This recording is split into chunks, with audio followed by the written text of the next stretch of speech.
Peoples media అధినేత విశ్వప్రసాద్ సినీ arts directors association పై మాట్లాడిన మాటలను తక్షణమే వెనక్కి తీసుకోవాలన్నారు అసోసియేషన్ నేతలు. సినిమా రంగంలో ఆర్ట్ డైరెక్టర్స్ ఎంతో కీలకమని చెప్పారు. సృష్టికి ప్రతి సృష్టిని దృశ్య రూపంలో చూపించే మేధా సంపత్తి కలిగిన అతి ముఖ్యమైన విభాగమే కళా దర్శకత్వ విభాగం అన్నారు. అంతటి విలువైన ప్రాముఖ్యత కలిగిన విభాగంపై ఇటీవల ఒక ప్రముఖ మీడియా ఛానల్లో ఆర్ట్ మాఫియా అంటూ వ్యాఖ్యలు దారుణమన్నారు. ఏదేమైనా సమస్య ఉంటే ఫిలిం ఛాంబర్ దృష్టికి తీసుకెళ్లాలని మీడియా ముందు చెప్పడం సరికాదన్నారు.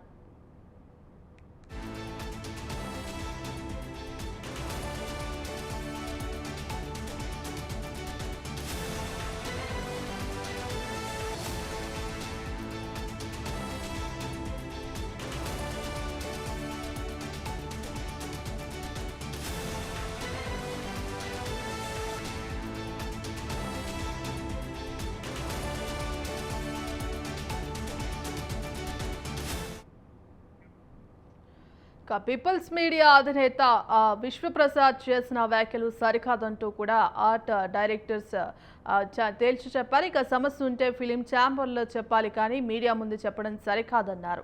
ఇందుకు సంబంధించి complete updates film reporter Gopi అందిస్తారు. గోపి,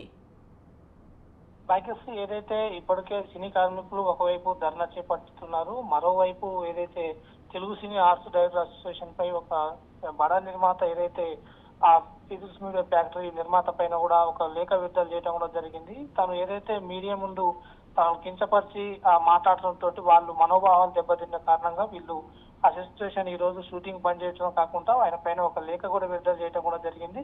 అయితే ఏదైతే ఇక్కడ బాహుబలి లాంటి పెద్ద పెద్ద సినిమాలకు సెట్ వేసిన ఆర్ట్ డైరెక్టర్ వస్తారు, అంటే డైరెక్టర్లకు ఒక అందమైన సెట్ చూపెట్టాలంటే మా వల్లనే అవుతుంది, అలాంటి వాళ్ళని మమ్మల్ని కించపరిచి మాట్లాడటం విశ్వనాథ్కు సరికాదని కూడా ఏదైతే మన Telugu cinema artist director association అధ్యక్షులు రమణ వంక కూడా వీళ్ళందరూ ఖండిస్తున్నట్టు కూడా తెలుస్తుంది. ఏదైతే ఇప్పుడు సినీ కార్మికుల ధర్నా మరోవైపు ఆ కొలికొస్తున్న సమయంలో మరొక విషయం తెరపైకి వస్తుందని కూడా చెప్పవచ్చు. ఎందుకంటే దాదాపు ఇందులో ఒక 3,000 మంది కార్మికులు ఉన్నప్పుడు కూడా వాళ్ళని ఎప్పటికీ అంటే మీరు ఇప్పటికీ ఎవరు ఈ రోజుల్లో అన్నం లేక ఆ ఇండస్ట్రీ పైన తిరుగుతున్నారు, అందరూ పెద్ద స్థాయిలో ఉన్నారు కదా అన్నట్టు విశ్వనాథ్ చేసిన వాక్యాలపై ఇప్పుడు ఇండస్ట్రీ ఒక దుమారంలా మారినట్టు కూడా తెలుస్తుంది. కాబట్టి విశ్వనాథ్ ఎట్టి పరిస్థితుల్లో ఈ వాక్యాలు ఖచ్చితంగా వెనకకు తీసుకోవాల్సిందే.